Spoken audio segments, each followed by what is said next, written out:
Komisi Disabilitas Daerah Provinsi NTB, Kejaksaan Tinggi dan Polda NTB berkunjung ke lapas kelas 2A Lombok Barat. Kunjungan itu untuk memastikan kesiapan fasilitas dan ruang tahanan khusus untuk Agus Difabel alias Iwas. Pihak lapas telah siap untuk mendukung sarana khusus yang dibutuhkan oleh Agus Difabel. Pihak lapas sudah siap, sudah ada minimal sarana prasarana yang aksesibel untuk yang bersangkutan, termasuk ada ketersediaan nanti yang namanya tamping. Lapas Lombok Barat juga telah menyiapkan ruangan khusus untuk Agus yang berbeda dengan ruangan tahanan lain. Nantinya pihak lapas juga akan memodifikasi ruangan sesuai kebutuhan Agus Difabel, termasuk menyediakan kloset duduk.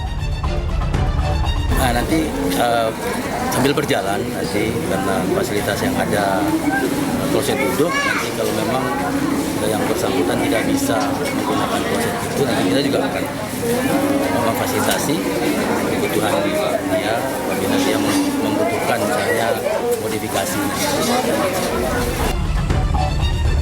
Polda NTB dan Kejati NTB dalam waktu dekat akan melimpahkan kasus ke pengadilan. Dari Lombok Barat, NTB, Muzakir, iNews melaporkan.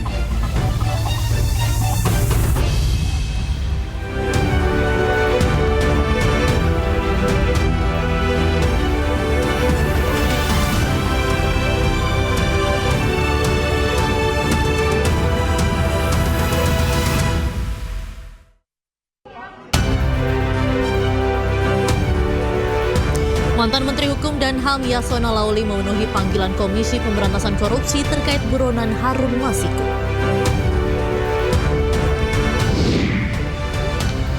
Pelaku sindikat produksi dan pengedar uang palsu yang dicetak di kampus UIN Alauddin Makassar bertambah jadi 17 orang.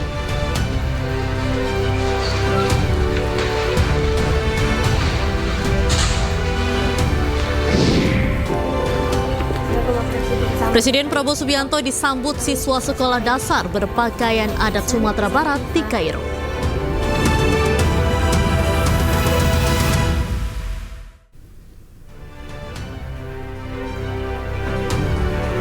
Halo, selamat sore pemirsa. Demikian tadi berita pilihan iNews Sore bersama saya Diandra Mukni. Pemirsa, mantan Menteri Hukum dan HAM Yasona Laoly memenuhi panggilan Komisi Pemberantasan Korupsi. Ia diperiksa terkait kasus suap dengan tersangka mantan calon anggota legislatif DPR Harun Masiku yang hingga kini masih buron.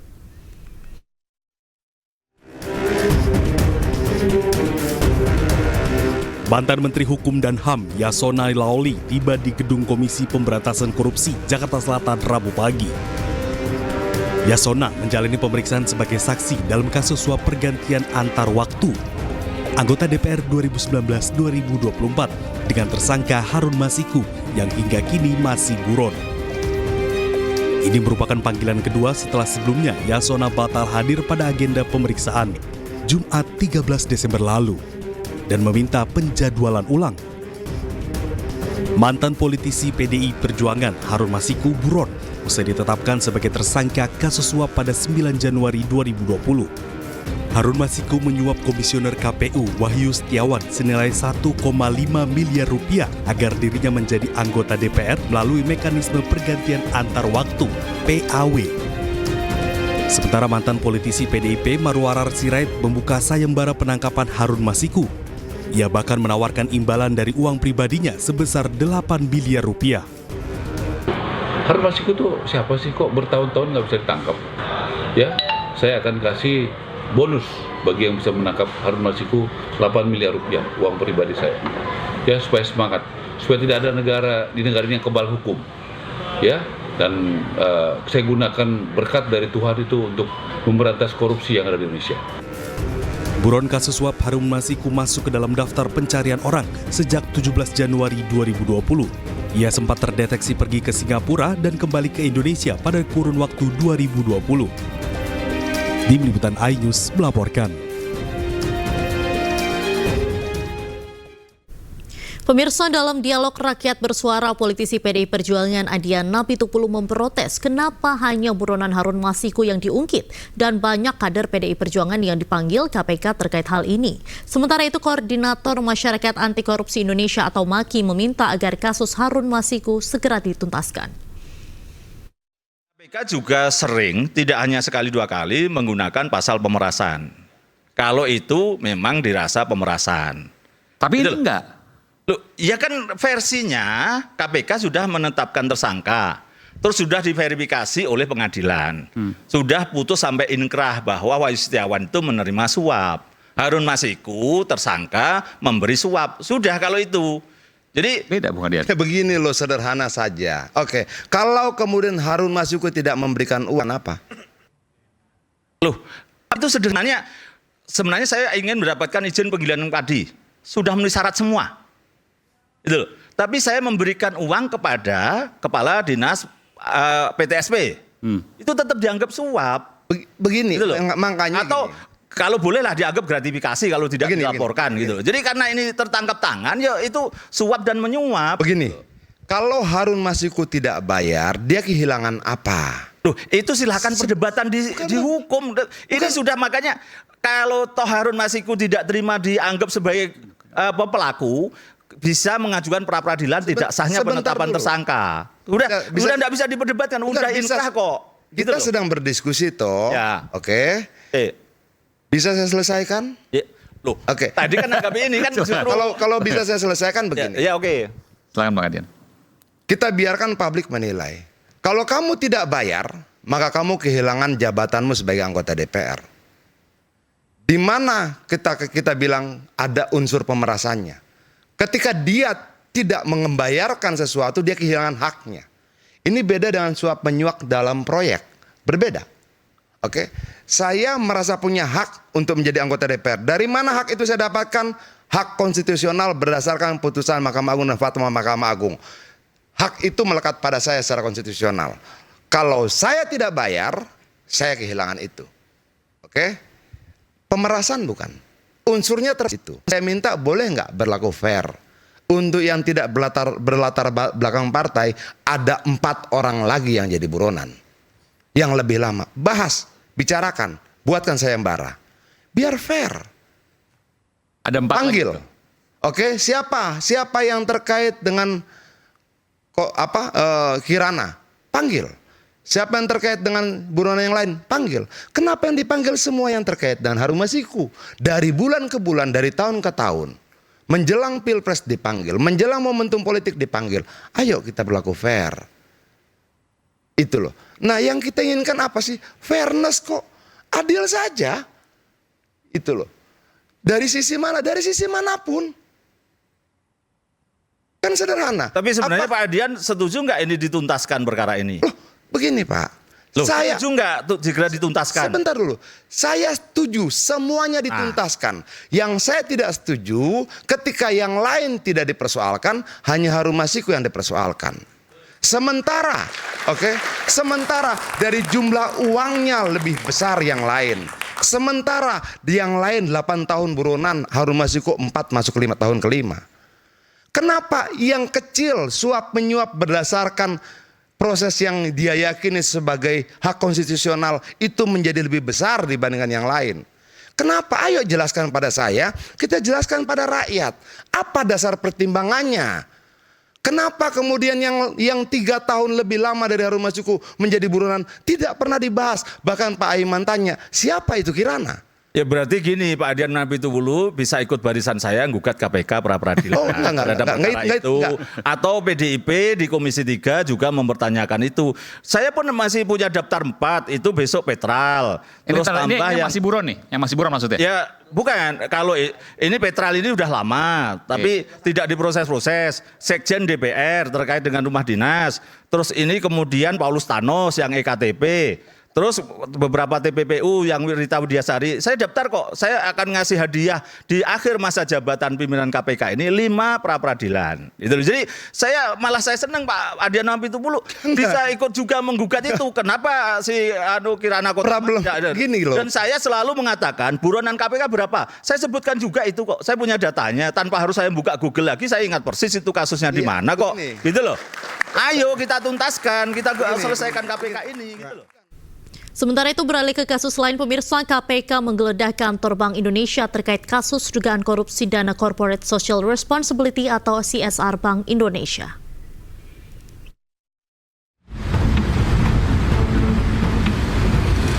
Tim penyidik KPK menggeledah sejumlah ruangan di kantor Bank Indonesia pada Senin malam hingga Selasa dini hari 16 hingga 17 Desember 2024. Penggeledahan dilakukan atas kasus dugaan korupsi dana Corporate Social Responsibility atau CSR Bank Indonesia. Penggeledahan itu berlangsung selama 8 jam. Salah satu ruangan yang diperiksa adalah ruang kerja Gubernur Bank Indonesia, Peri Warjio. Dari kantor Bank Indonesia, KPK mengamankan beberapa dokumen terkait besaran dana CSR hingga siapa saja penerima dana CSR. Jadi kita akan melakukan penggeledahan di beberapa tempat. Tempat-tempat yang digeledah itu tentunya yang terkait dengan dugaan tindak pidana yang kita sedang selidiki. Ada beberapa ruangan yang kita geledah, ya, di antaranya adalah ruang Gubernur BI. Ya. Kita ya mencari bukti-bukti berupa dokumen dan yang lain-lain yang terkait dengan dugaan kita. Selain ruang Gubernur BI, ruang mana? Wah, kalau untuk pastinya ruangan mana A, B, C, D-nya, saya belum tahu. Ya. Ada berapa ruangan, Pak? Tapi yang pastinya kegiatan kemarin ada di Bank Indonesia. Dugaan adanya penyalahgunaan dana CSR di Bank Indonesia mulai diselidiki sejak September lalu. KPK menduga dana CSR digunakan untuk kepentingan pribadi. Dalam kasus dugaan korupsi dana CSR ini, KPK telah menetapkan 2 orang sebagai tersangka. Tidak hanya BI, penyidikan kasus dugaan korupsi dana CSR juga melibatkan lembaga negara lain. Dari Jakarta, Tim Liputan iNews melaporkan. Pemirsa, Bank Indonesia membenarkan penggeledahan yang dilakukan oleh KPK terkait dugaan korupsi dana CSR. Gubernur Bank Indonesia menjamin akan bersikap kooperatif dengan mematuhi hukum yang berlaku. Bahwa benar pada Senin malam 16 Desember 2024 Bank Indonesia menerima kedatangan KPK di kantor pusat Bank Indonesia, di mana kedatangan KPK ke Bank Indonesia tersebut untuk melengkapi proses penyidikan terkait dengan penyalahgunaan pemanfaatan CSR. Dan karenanya dalam kedatangan tersebut KPK, informasi yang kami terima itu membawa dokumen-dokumen yang terkait dengan CSR tadi. Itu nomor 1 ya. Nomor 2, Bank Indonesia menghormati proses hukum yang dilaksanakan oleh KPK sebagaimana prosedur dan ketentuan yang berlaku, mendukung upaya-upaya penyidikan serta bersikap kooperatif kepada KPK. Dan ini juga sudah kami tunjukkan selama ini, baik dari pemberian keterangan oleh para pejabat kami maupun penyampaian dokumen-dokumen yang telah disampaikan. Dalam pertemuan sebelumnya saya juga sudah menyampaikan bahwa CSR atau program sosial Bank Indonesia diberikan sesuai dengan tata kelola dan ketentuan yang kuat di Bank Indonesia. Antara lain harus memenuhi persyaratan bahwa CSR hanya diberikan kepada yayasan yang sah. Dan itu kedua, ada program kerja yang konkret dan juga ada pengecekan dan juga ada laporan pertanggungjawabannya oleh yayasan itu. Beralih ke informasi lain, pemirsa, suami aktris Sandra Dewi, Harvey Muiz, menjalani sidang pledoi atau nota pembelaan hari ini. Dalam pledoinya, Harvey Muiz berulang kali menyebut nama istrinya sebagai sosok yang menguatkannya selama ini.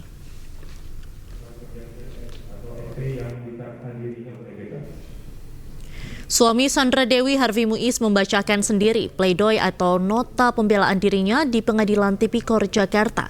Dalam pembelaannya, Harvey berulang kali menyebut nama istrinya dan mengungkapkan pesan agar tetap bertahan menghadapi masalah yang menimpanya. Sambil menahan tangis, Harvey menekankan peran Sandra Dewi dalam menguatkan dirinya saat menjalani proses hukum. Dalam pleidoinya, Harvey juga sempat menyangkal keterlibatannya dalam dugaan korupsi timah. Pada persidangan sebelumnya, Harvey dituntut hukuman penjara selama 12 tahun dan denda sebesar 1 miliar rupiah, subsidiar 1 tahun kurungan. Sumpah yang kami ucapkan 7 tahun lalu untuk saling menjaga pada saat susah maupun senang.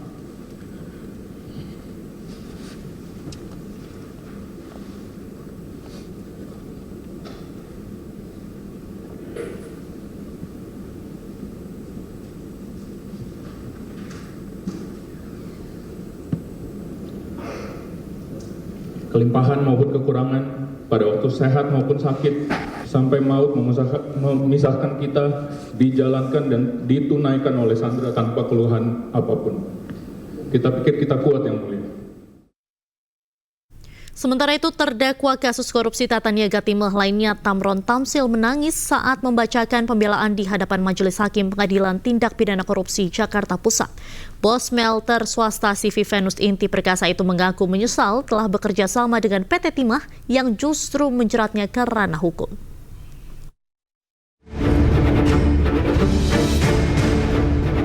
Bersama 3 terdakwa lainnya, bos smelter swasta CV Venus Inti Perkasa, Tamron, menjalani sidang dugaan korupsi tata niaga timah di Pengadilan Tipikor Jakarta Pusat. Di hadapan majelis hakim, terdakwa Tamron tak kuasa menahan tangis saat membacakan pembelaan terhadap dirinya. Tamron menyesal telah melakukan kerjasama sewa smelter dengan PT Timah yang justru menyeretnya ke meja hijau dengan tuntutan 14 tahun. Kalau waktu bisa diulang kembali, saya tidak akan menyetujui CV Venus Inti Perkasa untuk melakukan kerjasama dengan PT Timah. Akibat kerjasama ini, saya harus mengorbankan keluarga saya dan hasil seluruh jerih payah saya. Dalam nota pembelaannya, Tamron sedih kepada masyarakat Bangka Belitung yang menggantungkan hidup pada perusahaan yang disita penyidik Kejagung. Karena penyitaan itu berdampak pada 2.000 karyawannya yang harus di-PHK. Tamron berharap majelis hakim menerima pembelaannya dan bisa divonis bebas. Dari Jakarta, Rani Sanjaya, iNews melaporkan. Kebakaran melanda sebuah rumah yang dijadikan tempat usaha laundry di kawasan Bambu Apus, Cipayung, Jakarta Timur. Informasi selengkapnya kami hadirkan usai jeda. Tetaplah bersama kami.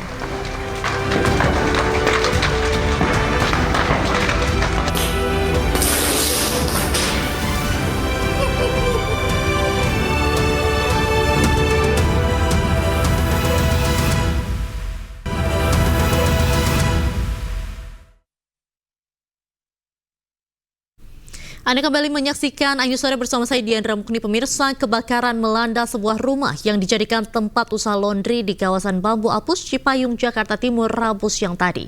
Kebakaran diduga berasal dari ledakan tabung gas saat usaha laundry tengah beroperasi.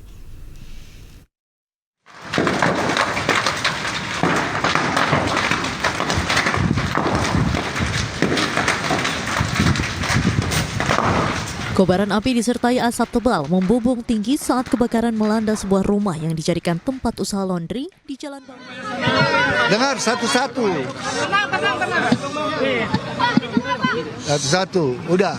Apa pertanyaannya? Jadi ada 2 hal. Dengar. Kapasitas saya sebagai ketua DPP. Ada surat saya kirim ke KPU tentang ke Mahkamah Agung untuk permintaan fatwa tentang keputusan Mahkamah Agung nomor 57. Kami minta fatwa, saya tanda tangani fatwa, permintaan fatwa, karena di situ ada perbedaan tafsir antara KPU dan DPP tentang suara caleg yang meninggal. Saya kirim surat ke DPP, ke Mahkamah Agung, itu yang pertama. Yang sebelumnya kan itu riwayat diri apa segala macam, SK DPP, SK Biasalah itu formalitas, tapi inti pokoknya sebagai ketua DPP, ya sebagai ketua DPP saya mengirim surat permintaan fatwa ke Mahkamah Agung. Ya karena waktu proses pencalekan itu terjadi tafsir yang berbeda setelah ada judicial review, ada keputusan Mahkamah Agung nomor 57 ya. 57. Kemudian DPP mengirim surat tentang penetapan caleg, ya. Kemudian KPU tidak menanggapi berbeda. Kemudian kita minta fatwa kepada Mahkamah Agung. Mahkamah Agung membalas fatwa tersebut, ya sesuai dengan pertimbangan hukum supaya ada pertimbangan hukum tentang diskresi partai dalam menetapkan calon terpilih itu. Yang kedua, ya yang kedua adalah kapasitas saya sebagai menteri. Saya menyerahkan tentang perlintasan Harun Masiku. Itu saja. Paling kan itu nggak ada yang profesional, penyidik sangat profesional, ya menanyakan sesuai dengan posisi saya sebagai ketua DPP, ya. Kemudian posisi saya sebagai Menteri Hukum dan HAM mengenai perlintasan Harun Masiku. Itu saja, ya. Berapa pertanyaan tadi Pak diajukan oleh? Ya itu kan pendidikan di mana kemudian mengapa timbul surat tersebut. Ya saya jelasin sebagai ketua DPP. Sebagai menteri kemarin ada info soal Harun udah di Indonesia atau masih di luar negeri Pak? Kan itu dia masuk tanggal 6, keluar tanggal 7. Keluar tanggal 7, masuk tanggal 6. Masuk tanggal 6, keluar tanggal 7. Dan baru belakangan keluar pencekalan. Itu aja, nggak ada. Paling turunan-turunan yang follow up. Betulnya kan udah selesai lama karena banyak demo. Nggak bisa keluar kita. Pak, dalam pertanyaan itu sempat ada pertanyaan terkait dengan keberadaan Harun Masiku nggak sih Pak ke Bapak? Tidak ada. Tidak ada sama sekali. Tahun berapa dan bulan apa ya Pak? Ya 2020. Ya. Oke? Hujan. Kiri Pak. Ini mobil aja. Oh, mobil.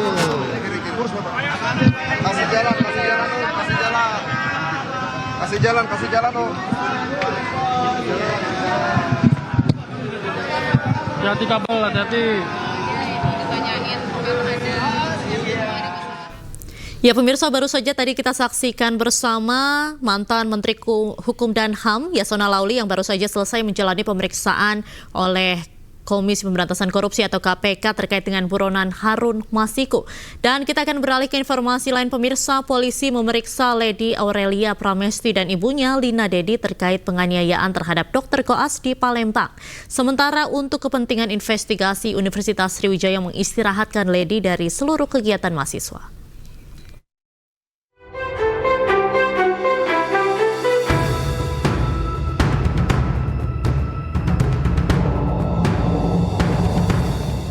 Usai dimintai keterangan oleh polisi, Dr. Koas Lady Aurelia Pramesti berlari ke arah mobil menghindari rekan media untuk dimintai keterangan. Lady dan ibunya mendatangi Polsek Ilir Timur 2 Palembang untuk diperiksa sebagai saksi kasus penganiayaan Dr. Koas yang dilakukan supir mereka. Keduanya dicecar dengan 35 pertanyaan seputar awal kejadian dan penyebabnya. Ibunda Lady, Sri Meliana atau Lina Dedi, meminta maaf kepada korban Ananda Lutfi atas penganiayaan yang dilakukan supir mereka Fadila alias Datuk yang kini sudah ditetapkan sebagai tersangka dan ditahan. Saya atas nama pribadi dan keluarga memohon maaf yang sebesar-besarnya kepada Ananda Lutfi beserta orang tua atas kejadian pemukulan yang dilakukan supir saya atas nama Fadila, dan saya juga mohon maaf yang sebesar-besarnya kepada kedua orang tua Lutfi atas kejadian ini. Sementara itu, Universitas Sriwijaya terus mendalami insiden pemukulan terhadap salah satu dokter koasnya. Tim investigasi internal pun terus bergerak untuk mencari data tambahan. Korban pemukulan Lutfi dan pelaku Lady juga telah diperiksa oleh Satgas Unsri. Kini keduanya diistirahatkan oleh universitas untuk mempermudah proses investigasi. Dan Lutfi sekarang masih statusnya mahasiswa Unsri semua. Keduanya masih status aktif. Berarti membantah isu yang diskors katanya Pak. Skor itu belum diputuskan. Belum ada keputusan tentang skorsing karena kita akan mengkaji apakah ada pelanggaran etika akademik dalam hal ini. Begitu. Apabila terdapat pelanggaran itu seperti apa? Pasti sesuai dengan buku pedoman, Pak. Apa Pak? Ya. Apa pedoman Pak? Salah satunya bisa mulai dari peringatan lisan, peringatan tertulis, skorsing, bahkan pemberhentian. Sebelumnya, kasus penganiayaan mahasiswa koas viral di media sosial. Pertikaian dipicu oleh masalah jadwal piket jaga akhir tahun. Ibu Lady Sri Meliana dan supirnya menemui koordinator koas Lutfi untuk membicarakan jadwal piket anaknya. Perbincangan pun memanas. Lutfi dinilai tidak merespon permintaan agar jadwal Lady diganti.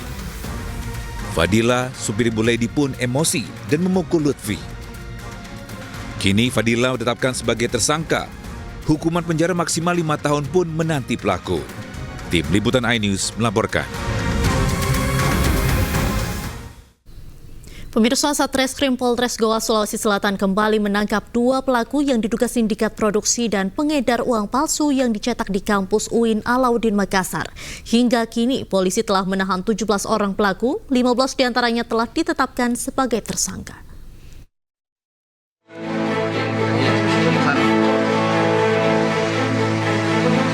Satreskrim Polres Goa berhasil mengungkap kasus produksi uang palsu di kampus UIN Alauddin Makassar, Sulawesi Selatan.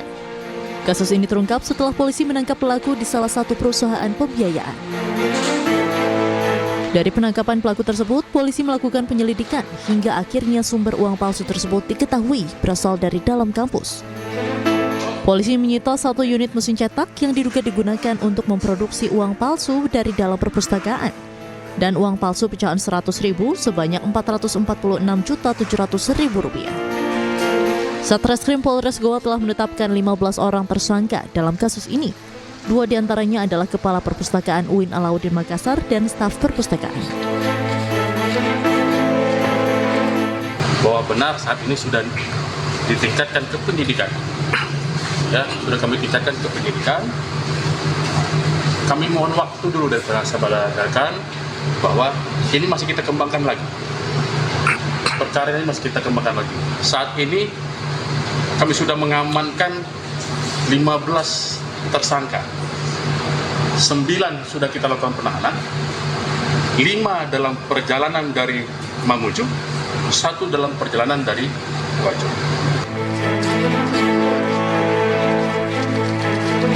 Sementara dari penyelidikan lanjutan, Satreskrim Polres Goa, Sulawesi Selatan kembali menangkap 2 pelaku yang diduga sindikat produksi dan pengedar uang palsu tersebut. Awalnya polisi menggiring 8 diduga pelaku dan ternyata 2 diantaranya merupakan pelaku baru yang memiliki peran untuk mengedarkan uang palsu. Dari hasil interogasi awal, salah satu pelaku mengaku mengedarkan uang palsu sebanyak 20 juta rupiah yang diperoleh dari salah satu tersangka. Hingga kini polisi telah menahan 17 orang pelaku, 15 diantaranya telah ditetapkan sebagai tersangka.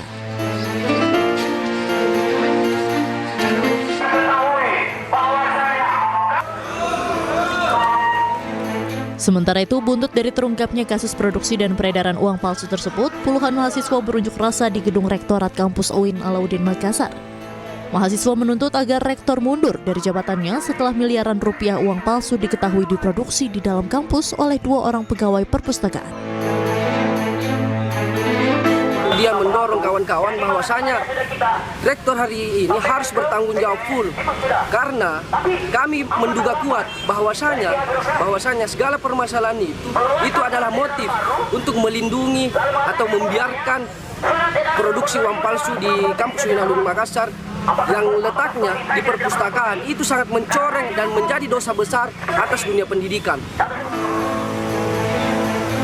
Kasus produksi miliaran rupiah uang palsu tersebut kini masih dalam penyelidikan Satreskrim Polres Goa, Sulawesi Selatan.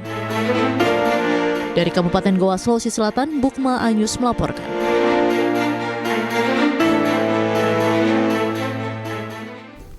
Kedatangan Presiden Prabowo di Kairo disambut siswa sekolah dasar berpakaian adat Sumatera Barat.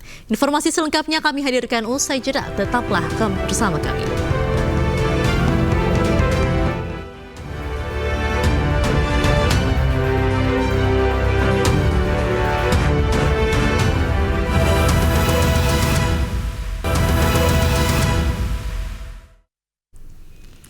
Anda kembali di Anju Sore pemirsa. PDI Perjuangan resmi memecat Joko Widodo, Gibran Rakabuming Raka, dan Bobi Nasution dari keanggotaan partai.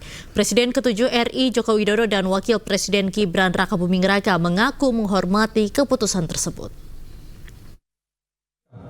1. Menetapkan 1. Memberi sanksi organisasi berupa pemecatan kepada Joko Widodo dari keanggotaan Partai Demokrasi Indonesia Perjuangan. Memutuskan menetapkan 1. Memberi sanksi organisasi berupa pemecatan kepada Gibran Rakabuming Raka dari keanggotaan Partai Demokrasi Indonesia Perjuangan. Memutuskan menetapkan 1. Memberikan sanksi organisasi berupa pemecatan kepada Muhammad Bobi Afif Nasution dari keanggotaan Partai Demokrasi Indonesia Perjuangan. PDI Perjuangan resmi memecat Presiden ke-7 Republik Indonesia Joko Widodo dari keanggotaan partai. Anak serta menantu Jokowi, Gibran Rakabuming Raka dan Bobi Nasution juga turut dipecat dari keanggotaan partai. Pemecatan ketiganya diumumkan langsung oleh Ketua DPP PDI Perjuangan Bidang Kehormatan Komarudin Watubun Senin lalu. Presiden ke-7 Republik Indonesia Joko Widodo mengaku menghormati keputusan PDIP. Ya, enggak apa. Artinya saya menghormati itu.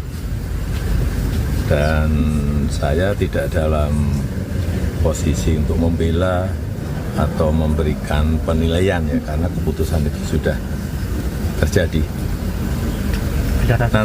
Nanti waktu yang akan mengujinya, ya. Senada dengan sang ayah, Wakil Presiden Gibran Rakabuming Raka juga mengaku menghargai serta menghormati keputusan partai. Ya, kami menghargai dan menghormati keputusan partai. Untuk saat ini saya pribadi akan lebih fokus untuk membantu Bapak Presiden Prabowo. Ya. Tapi nanti akan bergabung ke partai lain nggak, Mas? Ada rencana untuk gabung ke partai lain nggak, Mas, untuk saat ini? Tunggu saja. Kan Golkar terbuka nih, Mas, untuk menerima Mas Gibran dan Pak Jokowi juga. Tunggu saja. Kalau ada ajakan dari partai lain, Mas? Sementara Wali Kota Medan Bobi Nasution enggan menanggapi pemecatannya dan tak mau berkomentar banyak. Pak, dijawab tanggapannya di Mas PDIP, Pak. Tanggapan di PDIP, Pak. Udah apa ya? Sebelumnya PDI Perjuangan memecat 27 kadernya karena terbukti melanggar etik serta melakukan pelanggaran berat. Tim Liputan iNews melaporkan. Pemirsa, untuk mewujudkan komitmen mensejahterakan Indonesia, Partai Perindo fokus meningkatkan produktivitas masyarakat dalam 5 tahun ke depan. Seluruh kader akan merangkul dan memberikan pendampingan kepada berbagai kelompok masyarakat agar memiliki daya saing di tengah tantangan ekonomi yang semakin kompleks.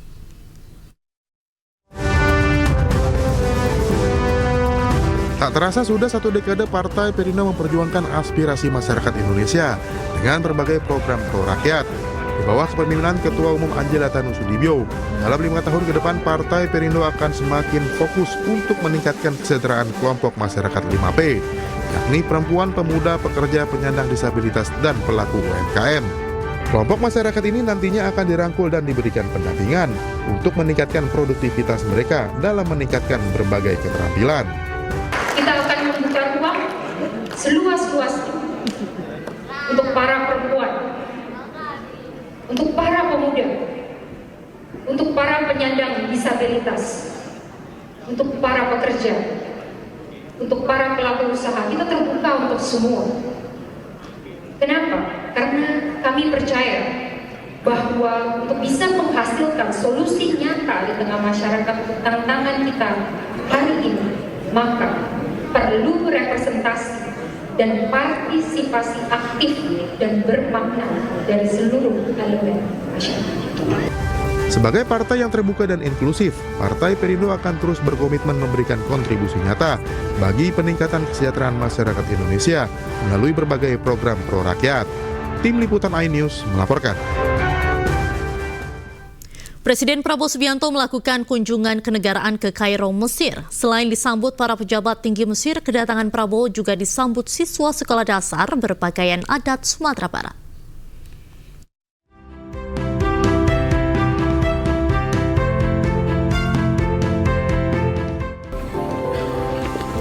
Dua siswa sekolah dasar asal Indonesia menyambut kedatangan Presiden Prabowo Subianto di hotel tempat Prabowo menginap di Kairo, Mesir. Keduanya siswa yang tengah mengenyam pendidikan di Kairo ini kompak mengenakan pakaian adat Sumatera Barat. Rumah Presiden, selamat datang di Kairo.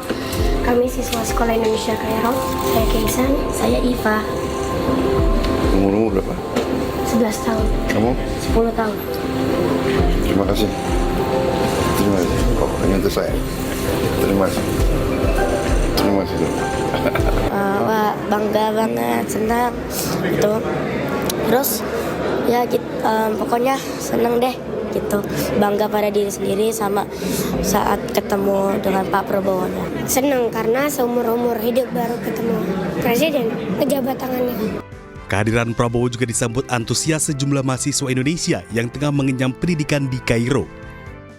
Luar biasa, deg-degan, parah. Serius, apalagi dari kemarin kita ya. Nyampe dari kemarin. Salah satu yang saya bisa ambil dari beliau adalah ketekunan beliau. Kemudian beliau adalah seorang pejuang yang luar biasa. Itu menjadi seorang motivasi. Presiden Prabowo Subianto tiba di Bandar Udara Internasional Kairo, Mesir pada Selasa malam. Kedatangan Prabowo di bandara disambut oleh sejumlah pejabat Mesir, diantaranya Menteri Negara Urusan Produksi Militer Maijen Muhammad Solah, Atase Pertahanan Kairo Kolonel Darvis D. Syafruddin, Dubes Mesir untuk Indonesia Yasser Hassan El-Shemi, dan Dubes RI di Kairo Lutfi Rauf. Lawatan Prabowo ke Kairo kali ini dalam rangka memenuhi undangan Presiden Mesir Abdel Fattah Al-Sisi. Prabowo juga akan menghadiri konferensi tingkat tinggi Developing Aid yang merupakan forum kerjasama ekonomi 8 negara yang terdiri atas Indonesia, Bangladesh, Iran, Malaysia, Mesir, Nigeria, Pakistan, dan Turki. Dari Kairo, Mesir, Salam Rahmat, iNews melaporkan. Presiden Prabowo Subianto bertolak ke Mesir untuk bertemu Presiden Republik Mesir Abdel Fattah El-Sisi. Presiden Prabowo juga dijadwalkan menghadiri KTT ke-11 D8 dan menerima jabatan sebagai Ketua D8 pada 2026. Selengkapnya akan dilaporkan jurnalis iNews Salam Rahmat berikut ini. Saat ini saya sedang berada di Kairo, Mesir, karena rencananya pada hari ini Presiden Prabowo Subianto akan melakukan pertemuan bilateral atau kunjungan kenegaraan dengan Presiden Mesir Abdel Fattah El-Sisi. Selain melakukan kunjungan kenegaraan, nantinya Presiden Prabowo Subianto juga dijadwalkan akan menghadiri KTT D8 atau Forum Kerjasama Ekonomi 8 Negara Berkembang. Nantinya berbagai diskusi ini akan dibahas mulai dari isu ekonomi global, perdagangan, investasi, dan kerjasama dalam bidang teknologi dan juga pembangunan berkelanjutan dengan memusatkan perhatian pada pencarian solusi untuk meningkatkan kesejahteraan masyarakat di negara berkembang. Kita akan sama-sama nantikan bagaimana hasil dari pertemuan kenegaraan atau juga kunjungan kenegaraan dan juga kehadiran Prabowo Subianto di KTT D8 ini. Bagaimana hasilnya kita akan saksikan secara bersama-sama. Tentu kita sama-sama berharap pertemuan-pertemuan yang dilakukan oleh Presiden Prabowo Subianto ini semakin menunjukkan eksistensi Indonesia di mata dunia, terutama kaitannya dalam penguatan peran aktif di forum internasional dan juga kerjasama ekonomi dengan negara-negara berkembang. Dari Kairo, Mesir, Salam Rahmat, iNews melaporkan.